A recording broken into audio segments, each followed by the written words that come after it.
भाजपा के वरिष्ठ नेता और भारत सरकार में मंत्री गजेंद्र शेखावत जी से मेरा आग्रह है कि वे शब्दों के माध्यम से श्री सिरसा जी का स्वागत करें और पत्रकार साथी को संबोधित भी करें। धन्यवाद बलूनी जी। आज इस महत्वपूर्ण अवसर पर मंच पर आसीन मंत्रिमंडल के वरिष्ठ साथी आदरणीय धर्मेंद्र प्रधान जी, मंच पर आसीन भारतीय जनता पार्टी के राष्ट्रीय महामंत्री आदरणीय दुष्यंत गौतम जी, मंच पर आसीन दिल्ली भारतीय जनता पार्टी के वरिष्ठ नेता, दिल्ली की विधानसभा में नेता प्रतिपक्ष आदरणीय विधुड़ी जी, आदरणीय आरपी सिंह साहब, और विशेष रूप से जिनकी उपस्थिति ने आज इस कार्यक्रम को अत्यंत महत्वपूर्ण भी बनाया है, ऐसे हमारे आदरणीय सिरसा साहब। मैं मानता हूं कि भारत की राजनीति में, और विशेष रूप से यदि मैं उत्तर भारत की राजनीति की चर्चा करूं और उत्तर भारत की राजनीति में सिख चेहरों की यदि बात करूं, तो जो दृश्य आपके सामने उभरेगा उसमें से एक चेहरा अवश्य रूप से आदरणीय सिरसा जी का होगा। 2 बार दिल्ली में राजौरी विधानसभा से विधायक रहे और जिन्होंने वर्षों तक लगभग पिछले पूरे 1 दशक तक दिल्ली गुरुद्वारा मैनेजमेंट कमेटी के साथ में प्रमुख दायित्वों के साथ में काम किया और लगभग पिछले 3 साल से दिल्ली गुरुद्वारा मैनेजमेंट कमेटी के अध्यक्ष के नाते भी काम कर रहे हैं। जैसा आदरणीय बलूनी जी ने कहा, श्रद्धेय प्रधानमंत्री जी के मार्गदर्शन में, उनके नेतृत्व में भारतीय जनता पार्टी जिस रीति नीति के साथ में काम कर रही है और जैसा उसका परिणाम विश्व भर में देखने को मिला है, देश भर में जो परिणाम देखने को मिला है, भारतीय जनता पार्टी के कुनबे में जो परिवार भाव से काम करने वाली पार्टी है, निरंतर नए नए चेहरों के आने से न केवल हमारी शक्ति बढ़ती है, ताकत बढ़ती है, अपितु भारतीय जनता पार्टी का धरातल पर व्याप भी और अधिक जो है वो सुगठित होता है। मैं आदरणीय सिरसा जी को इनका स्वागत करते हुए भारतीय जनता पार्टी के परिवार में जिम्मेदारी के साथ में ये बात कह सकता हूं कि आगामी पंजाब के चुनाव में निश्चित रूप से सिरसा जी के भारतीय जनता पार्टी के कुनबे में आने से एक बहुत बड़ा लाभ भी होगा, बहुत बड़ा परिवर्तन होगा। मैं आदरणीय सिरसा जी का हृदयपूर्वक स्वागत करते हुए भारतीय जनता पार्टी, जो दुनिया की सबसे बड़ी पॉलिटिकल पार्टी है, उस कुनबे में स्वागत करता हूं, करते हुए अपने आप को आनंदित महसूस करता हूं। बहुत सारा धन्यवाद। धन्यवाद गजेंद्र शेखावत जी। भारतीय जनता पार्टी के वरिष्ठ नेता और देश के शिक्षा मंत्री आदरणीय धर्मेंद्र प्रधान जी से मेरा आग्रह है कि इस अवसर पर अपना उद्बोधन करें। मित्रों, आज हमारी पार्टी के लिए एक शुभ दिन है। भारतीय जनता पार्टी में आदरणीय सिरसा जी का ज्वाइन करना पार्टी की संगठन को, पार्टी की जनाधार को मजबूती देगा। ऐसे ही सिरसा जी हमारे साथ थे ही, लंबे समय से हम लोग काम करते आए हैं और मैं आज व्यक्तिगत रूप में सिरसा जी की एक हमारी पार्टी में ज्वाइनिंग करने का तो एक आनंद है ही, लेकिन उन्होंने एक अच्छी मिसाल है। अभी सिरसा जी यहाँ आप लोगों के पास फॉर्मली सदस्यता लेने के लिए आने की पहले भारतीय जनता पार्टी की राष्ट्रीय अध्यक्ष माननीय जगत प्रकाश नड्डा जी और हम सभी के नेता, देश की यशस्वी गृह मंत्री माननीय अमित शाह जी का शुभेच्छा लेते हुए, उनकी स्नेह लेते हुए आज ज्वाइन किए हैं। मैं सिरसा जी को और इस घड़ी में जिस समय में पार्टी में वो ज्वाइन कर रहे हैं, उनको मैं स्वागत करता हूं। मेरा आदरणीय सिरसा जी से आग्रह है कि मीडिया के साथियों को संबोधित करें। धन्यवाद। मैं सबसे पहले भारतीय जनता पार्टी के नेशनल प्रेसिडेंट श्री जेपी नड्डा जी, देश के गृह मंत्री श्री अमित शाह जी, उनका तहे दिल से धन्यवाद करता हूं जिन्होंने अभी मुझे पार्टी में भी ज्वाइन कराया, मुझे स्नेह दिया। और मेरे पार्टी के अति वरिष्ठ साथी जो भारतीय जनता पार्टी के देश भर के बड़े लीडर के साथ साथ देश की कैबिनेट में मंत्री माननीय गजेंद्र शेखावत जी, माननीय धर्मेंद्र प्रधान जी, हमारे मेंबर पार्लियामेंट बलूनी साहब, माननीय श्री गौतम जी,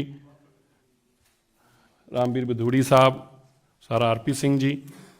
मैं दिल्ली सिख गुरुद्वारा मैनेजमेंट कमेटी के माध्यम से देश भर में, दुनिया भर में मानवता की सेवा, देश की सेवा और हमारे पंथ की सेवा हर उस जगह पर जहां पे भी हमारी इस कम्युनिटी को जरूरत पड़ी, हमने वो पूरे देश के अंदर जाके अपने लोगों की आवाज़ को बुलंद किया। मैनू इस गल का बड़ा फकर आ कि मैनू इस देश की राजधानी के अंदर 2 बार दिल्ली के लोगों ने MLA भी बना के भेजा और दिल्ली तो ही मैनू दिल्ली सिख गुरुद्वारा मैनेजमेंट कमेटी के मैंबर के रूप अंदर, जनरल सकत्तर के रूप अंदर और फिर प्रधान के रूप अंदर सेवा करने का मौका मिला। इस दौरान चाहे मानवता की सेवा की गल होवे, देश और दुनिया के अंदर सिक्खी का परचम लहराना होवे, देश में दसना होवे, दुनिया को दसना होवे सिख कौन है, सिखां की परंपरा है और की मानवता की सेवा करने का जज्बा सिख रखते हैं। पूरे देश और दुनिया ने इस गल नूं मन्निया और देश और दुनिया के अंदर ये मानवता की सेवा की एक नवी मिसाल कायम की, जिसकी बाद देश के प्रधानमंत्री ने भी ट्वीट करके और दिल्ली की पुलिस ने भी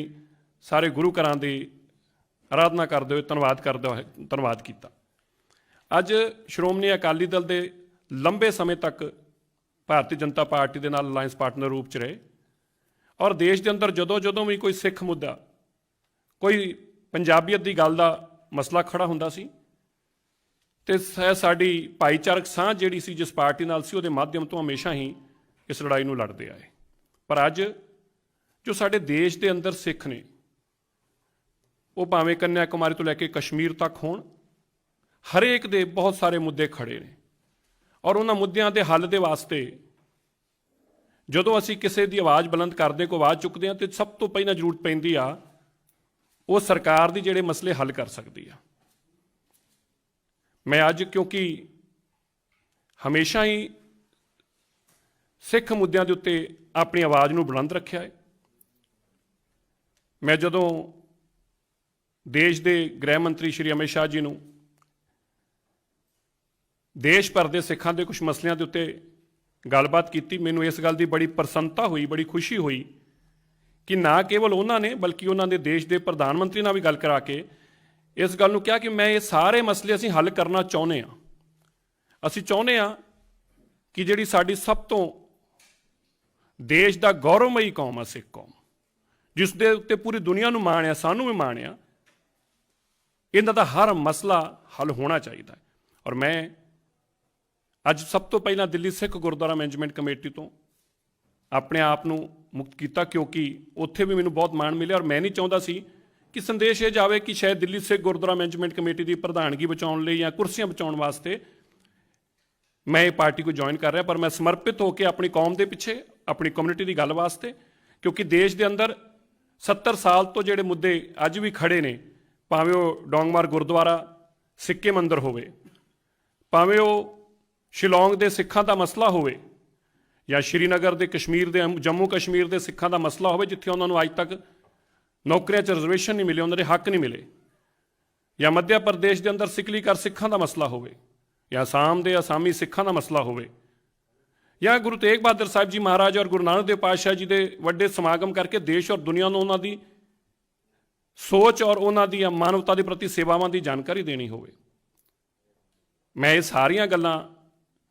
और मैं खास तौर पर गल जरूर होर याद कराउणा चाहुंदा, जदों मैं इन्हां सारियां गल्लां दे नाल नाल साडी कौम दे वास्ते अगे वधण वास्ते शिक्षा बहुत जरूरी आ। ਜਦੋਂ ਮੈਂ ਦੇਸ਼ ਦੇ ਪ੍ਰਧਾਨ ਮੰਤਰੀ ਜੀ ਨੂੰ ਔਰ ਗ੍ਰਹਿ ਮੰਤਰੀ ਜੀ ਨੂੰ ਇੱਕ ਗੱਲ ਕਹੀ, 70 ਸਾਲ ਹੋ ਗਏ ਦੇਸ਼ ਦੇ ਅੰਦਰ, ਦੇਸ਼ ਦੀ ਆਜ਼ਾਦੀ ਤੋਂ ਲੈ ਕੇ ਹੁਣ ਤੱਕ ਜਿੰਨਾ ਵੱਡਾ ਸਿੱਖਾਂ ਦਾ ਯੋਗਦਾਨ ਆ, ਮੈਂ ਸਾਰਿਆਂ ਦਾ, ਪਰ ਮੈਂ ਜ਼ਰੂਰ ਕਹਿ ਸਕਦਾ ਕਿਉਂਕਿ ਮੈਂ ਉਸ ਕਮਿਊਨਿਟੀ ਨੂੰ ਬਿਲੋਂਗ ਕਰਦਾ, ਮੈਨੂੰ ਫਖਰ ਹੈ ਇਸ ਗੱਲ ਦਾ। ਪਰ ਅੱਜ ਤੱਕ ਵੀ ਉਹਨਾਂ ਦੇ ਵਾਸਤੇ ਦਿੱਲੀ ਦੀ ਦੇਸ਼ ਦੀ ਰਾਜਧਾਨੀ ਹੈ। ਇਸ ਰਾਜਧਾਨੀ ਤੇ ਬਾਬਾ ਬੰਦਾ ਸਿੰਘ ਬਹਾਦਰ ਤੋਂ ਸ਼ਹਾਦਤ ਹੋਈ, ਜਿਸ ਰਾਜਧਾਨੀ ਤੇ ਜਿਸ ਰਾਜਧਾਨੀ 'ਚ ਗੁਰੂ ਤੇਗ ਬਹਾਦਰ ਸਾਹਿਬ ਮਹਾਰਾਜ ਜੀ ਦੀ ਸ਼ਹਾਦਤ ਹੋਈ, ਔਰ ਉਸੇ ਹੀ ਰਾਜਧਾਨੀ ਦੇ ਉੱਤੇ ਕਿਸੇ ਵੇਲੇ ਬਾਬਾ ਬਗੇਲ ਸਿੰਘ ਜੀ ਨੇ, ਬਾਬਾ ਜੱਸਾ ਸਿੰਘ ਆਹਲੂਵਾਲੀਆ ਔਰ ਬਾਬਾ ਜੱਸਾ ਸਿੰਘ ਰਾਮਗੜ੍ਹੀ ਨੇ ਆਪਣਾ ਪਰਚਮ ਲਹਿਰਾਇਆ ਸੀ। ਉਸ ਰਾਜਧਾਨੀ ਦੇ ਅੰਦਰ ਅੱਜ ਤੱਕ ਵੀ ਦਿੱਲੀ ਦੇ ਲੋਕਾਂ, ਸਿੱਖਾਂ ਦੇ ਵਾਸਤੇ ਇੱਕ ਯੂਨੀਵਰਸਿਟੀ ਅਸੀਂ 70 ਸਾਲ 'ਚ ਨਹੀਂ ਬਣਾ ਸਕੇ। ਮੈਨੂੰ ਲੱਗਦਾ ਕਿ ਸਾਡੀ ਆਪਣੀ ਲੀਡਰਸ਼ਿਪ ਦੀ ਕਮੀ ਆ, ਸਾਡੀ ਕਮਜ਼ੋਰੀ ਆ। ਕਿਆ ਮਸਲੇ ਹੁਣ ਦੇਸ਼ ਦੇ ਸਰਹੱਦਾਂ ਤੇ ਲੜਨ ਵਾਲੇ ਅਸੀਂ ਲੋਕ ਹੋਈ ਔਰ ਉਹ ਮਸਲੇ ਸਾਡੇ ਤੋਂ ਹੱਲ ਨਾ ਹੋਣ। ਮੈਂ ਜਿਸ ਵਚਨਬੰਧਤਾ ਦੇ ਨਾਲ ਦੇਸ਼ ਦੇ ਗ੍ਰਹਿ ਮੰਤਰੀ ਜੀ ਨਾਲ ਗੱਲ ਕਰਕੇ ਔਰ ਪ੍ਰਧਾਨ ਮੰਤਰੀ ਜੀ ਨਾਲ ਮੈਂ ਇਹ ਪਾਰਟੀ ਨੂੰ ਜੁਆਇਨ ਕੀਤਾ, ਉਹਦਾ ਇੱਕ ਮਕਸਦ ਆ 70 ਸਾਲਾਂ ਤੋਂ ਹੋਏ ਉਹ ਮਸਲੇ ਜਿਹੜੇ ਅੱਜ ਤੱਕ ਖੜੇ ਸੀ ਉਹ ਬਹੁਤ ਜਲਦੀ ਹੱਲ ਹੁੰਦੇ ਦਿਖਣਗੇ ਤੁਹਾਨੂੰ, ਭਾਵੇਂ ਉਹ ਡਾਂਗਮਾਰ ਗੁਰਦੁਆਰਾ ਸਾਹਿਬ ਦਾ ਹੋਵੇ ਜਾਂ ਸਿੱਕਿਮ ਦੇ ਸਿੱਖਾਂ ਦਾ ਹੋਵੇ ਜਾਂ ਗਿਆਨ ਗੋਦੜੀ ਦੇ ਗੁਰੂ ਘਰ ਦਾ ਮਸਲਾ ਹੋਵੇ। ਇਹ ਜਿੰਨੇ ਵੀ ਮਸਲੇ ਨੇ ਕੁਝ ਆਉਣ ਵਾਲੇ ਕੁਝ ਦਿਨਾਂ ਦੇ ਅੰਦਰ ਅੰਦਰ ਹੀ ਤੁਹਾਨੂੰ ਇਹ ਸਾਰੇ ਮਸਲੇ ਹੱਲ ਹੁੰਦੇ ਦਿਖਣਗੇ। ਮੈਂ ਫਿਰ ਤੋਂ ਬਹੁਤ ਬਹੁਤ ਧੰਨਵਾਦ ਕਰਦਾ ਆਪਣੇ ਸਾਰੇ ਹੀ ਸਾਥੀਆਂ ਦਾ ਜਿਨ੍ਹਾਂ ਨੇ ਹਰ ਮੌਕੇ ਤੇ ਮੇਰਾ ਸਾਥ ਦਿੱਤਾ ਹੈ ਔਰ ਇਸ ਲੜਾਈ ਨੂੰ ਹਮੇਸ਼ਾ ਜਿੱਤਣ ਵਾਸਤੇ ਔਰ ਇਸ ਲੜਾਈ ਦੇ ਅੰਦਰ ਹਮੇਸ਼ਾ ਫਤਿਹ ਵਾਸਤੇ ਮੈਂ ਆਪਣੇ ਮਾਲਕ ਧੰਨ ਧੰਨ ਸਾਹਿਬ ਸ੍ਰੀ ਗੁਰੂ ਗ੍ਰੰਥ ਸਾਹਿਬ ਮਹਾਰਾਜ ਜੀ ਦਾ ਧੰਨਵਾਦ ਕਰਦਾ। ਗੁਰੂ ਤੇਗ ਬਹਾਦਰ ਸਾਹਿਬ ਜੀ ਦੇ ਦਰ ਤੋਂ ਸਾਨੂੰ ਬਹੁਤ ਕੁਝ ਮਿਲਿਆ ਹੈ, ਉਸ ਮਾਲਕ ਦੇ ਦਰ ਦਾ ਧੰਨਵਾਦ ਕਰਦਾ। ਇੱਕ ਵਚਨਬੱਧਤਾ ਕਰਦਾ ਹੈ ਕਿ ਜਿੰਨੀ ਸ਼ਿੱਦਤ ਦੇ ਨਾਲ ਅਸੀਂ ਦਿੱਲੀ ਸਿੱਖ ਗੁਰਦੁਆਰਾ ਮੈਨੇਜਮੈਂਟ ਕਮੇਟੀ 'ਚ ਰਹਿ ਕੇ ਆਪਣੀ ਕੌਮ ਦੀ ਗੱਲ ਕੀਤੀ, ਅੱਜ ਇਸ ਵੱਡੀ ਦੇਸ਼ ਦੀ ਸਰਕਾਰ ਦੇ ਮਾਧਿਅਮ ਤੋਂ, ਖਾਸ ਤੌਰ ਤੇ ਜਦੋਂ ਦੇਸ਼ ਦੇ ਗ੍ਰਹਿ ਮੰਤਰੀ ਔਰ ਪ੍ਰਧਾਨ ਮੰਤਰੀ ਜੀ ਔਰ ਦੇਸ਼ ਦੇ ਵੱਡੇ ਵਜ਼ੀਰ ਤੁਹਾਡੀ ਉਹਨਾਂ ਜੋ ਤੁਹਾਡੇ ਸੋਚ ਹੋਵੇ, ਜੋ ਤੁਹਾਡੇ ਮੰਗ ਹੋਵੇ, ਜੋ ਤੁਹਾਡੇ ਕੌਮ ਦੇ ਮਸਲੇ ਹੋ, ਉਹਨੂੰ ਹੱਲ ਕਰਨ ਨੂੰ ਬੈਠੇ ਹੋਣ, ਤਾਂ ਮੈਂ ਜ਼ਰੂਰ ਕਹਿ ਸਕਦਾ ਹਾਂ ਜਿੰਨੀ ਕੁ ਅੱਗੇ ਸ਼ਿੱਦਤ ਨਾਲ ਲੜ ਰਹੇ ਸੀ, ਜਿੰਨੀ ਕੁ ਸ਼ਿੱਦਤ ਨਾਲ ਮਸਲਿਆਂ ਲਈ ਖੜੇ ਹੁੰਦੇ ਸੀ, ਉਸ ਤੋਂ 10 ਗੁਣਾ ਤਾਕਤ ਦੇ ਨਾਲ ਆਪਣੀ ਕੌਮ ਦੇ ਮਸਲੇ ਹੱਲ ਕਰਨ ਵਾਸਤੇ ਅਸੀਂ ਖੜੇ ਹੋਵਾਂਗੇ। ਮੈਂ ਫਿਰ ਤੋਂ ਸਭ ਦਾ ਧੰਨਵਾਦ ਕਰਦਾ, ਦੇਸ਼ ਦੇ ਪ੍ਰਧਾਨ ਮੰਤਰੀ ਦਾ ਧੰਨਵਾਦ ਕਰਦਾ, ਦੇਸ਼ ਦੇ ਗ੍ਰਹਿ ਮੰਤਰੀ ਜੀ ਦਾ, ਪਾਰਟੀ ਦੇ ਨੈਸ਼ਨਲ ਪ੍ਰੈਜ਼ੀਡੈਂਟ ਸਾਹਿਬ ਦਾ ਔਰ ਮੇਰੇ ਨਾਲ ਬੈਠੇ ਹੋਏ ਸਾਰੇ ਹੀ ਦੇਸ਼ ਦੇ ਵੱਡੇ ਵਜ਼ੀਰਾਂ ਦਾ ਵੀ ਮੈਂ ਬਹੁਤ ਬਹੁਤ ਦਿਲ ਦੀਆਂ ਗਹਿਰਾਈਆਂ 'ਚ ਧੰਨਵਾਦ ਕਰਦਾ। ਮੀਡੀਆ ਦੇ ਸਾਰੇ ਬੰਦਿਆਂ ਦਾ ਧੰਨਵਾਦ ਕਰਦਾ ਔਰ ਮੈਂ ਇਹ ਵੀ ਜ਼ਰੂਰ ਸਭ ਨੂੰ ਇੱਕ ਜਾਣਕਾਰੀ ਜ਼ਰੂਰ ਦੇਣਾ ਚਾਹੁੰਦਾ ਕਿ ਜੋ ਪ੍ਰਬੰਧ ਅਸੀਂ 3 ਸਾਲ ਤੱਕ ਦਿੱਲੀ ਸਿੱਖ ਗੁਰਦੁਆਰਾ ਮੈਨੇਜਮੈਂਟ ਕਮੇਟੀ ਦੇ ਚਲਾਏ ਨੇ, ਉਹ ਪ੍ਰਬੰਧ ਵੀ ਪੂਰੀ ਦੁਨੀਆ ਦੇ ਅੰਦਰ ਵਾਹਦ ਪਹਿਲੀ ਵਾਰ ਇਸ ਤਰੀਕੇ ਹੋਇਆ ਕਿ ਏਡੀ ਵੱਡੀ ਮਹਾਮਾਰੀ ਦੇ ਦੌਰਾਨ ਦੇਸ਼ ਦੇ ਵੱਡੇ ਤੋਂ ਵੱਡੀ ਸੰਸਥਾ ਨੇ ਇਸ ਗੱਲ ਦੀ ਵਡਿਆਈ ਦਿੱਤੀ ਔਰ ਵਧਾਈ ਦਿੱਤੀ ਕਿ ਸਿੱਖਾਂ ਦੀ ਸੱਚੀ ਸੇਵਾ ਕੀ ਆ। ਔਰ ਉਹਦੇ ਵਾਸਤੇ ਮੈਂ ਗੁਰੂ ਸਾਹਿਬ ਦਾ ਧੰਨਵਾਦ ਕਰਦੇ ਹੋਏ ਅੱਜ ਫਿਰ ਤੁਹਾਡੇ ਸਾਰੀ ਸੰਗਤ ਦੇ ਚਰਨਾਂ 'ਚ ਇਹੀ ਬੇਨਤੀ ਕਰਦਾ ਕਿ ਅਸੀਂ ਮਿਲ ਕੇ ਦੇਸ਼ ਦੀ ਇੱਕ ਸਰਕਾਰ ਦੇ ਨਾਲ ਜਿਹੜੀ ਟਕਰਾਅ ਦੀ ਗੱਲ ਬਾਰ-ਬਾਰ ਕੀਤੀ ਜਾਂਦੀ ਸੀ, ਉਹ ਤੋਂ ਪਰਾਂ ਹੋ ਸਕੀਏ, ਜਿਹੜੀ ਆਪਸੀ ਭਾਈਚਾਰਕ ਸਾਂਝ ਦੀ ਗੱਲ ਕੀਤੀ ਜਾਂਦੀ ਸੀ, ਉਹਨੂੰ ਨੇੜੇ ਲਿਆ ਸਕੀਏ। ਤੇ ਜ਼ਿੰਦਗੀ 'ਚ ਇੱਕ ਗੱਲ ਯਾਦ ਰੱਖਣੀ ਆ, ਇੱਕ ਸਮਾਂ ਉਹ ਸੀ ਜਦੋਂ ਹਰ ਦਿੱਲੀ ਦਾ ਹੋਵੇ ਜਾਂ ਦੇਸ਼ ਦੀ ਨਾਰਥ ਇੰਡੀਆ ਦੀ ਅਗਰ ਖਾਸ ਤੌਰ ਤੇ ਗੱਲ ਕਰਾਂ, ਹਿੰਦੂ ਪਰਿਵਾਰ ਆਪਣੇ ਵੱਡੇ ਬੱਚੇ ਨੂੰ ਸਿੱਖ ਬਣਾਉਂਦਾ ਸੀ। ਇਸ ਪਰੰਪਰਾ ਨੂੰ ਸਾਡੇ ਕੁਝ ਸਿਆਸੀ ਲੋਕਾਂ ਨੇ ਆਪਣੀ ਸਿਆਸੀ ਲੋੜਾਂ ਦੇ ਅੰਦਰ ਇਸ ਨੂੰ ਖਤਮ ਕਰ ਦਿੱਤਾ। ਅਸੀਂ ਆਪਸੀ ਭਾਈਚਾਰਕ ਸਾਂਝ ਨੂੰ ਦੁਬਾਰਾ ਉੱਥੇ ਲਿਆ ਕੇ ਖੜਾ ਕਰਨਾ ਔਰ ਸੁਨਹਿਰੀ ਮੁਲਕ ਦੇ ਅੰਦਰ ਸੁਨਹਿਰੀ ਤਰੀਕੇ ਨਾਲ ਅਸੀਂ ਚਮਕੀਏ, ਉਹਦੇ ਵਾਸਤੇ ਅਸੀਂ ਇਕਜੁੱਟ ਹੋ ਕੇ ਕੰਮ ਕਰਾਂਗੇ। ਵਾਹਿਗੁਰੂ ਜੀ ਕਾ ਖਾਲਸਾ, ਵਾਹਿਗੁਰੂ ਜੀ ਕੀ ਫਤਿਹ।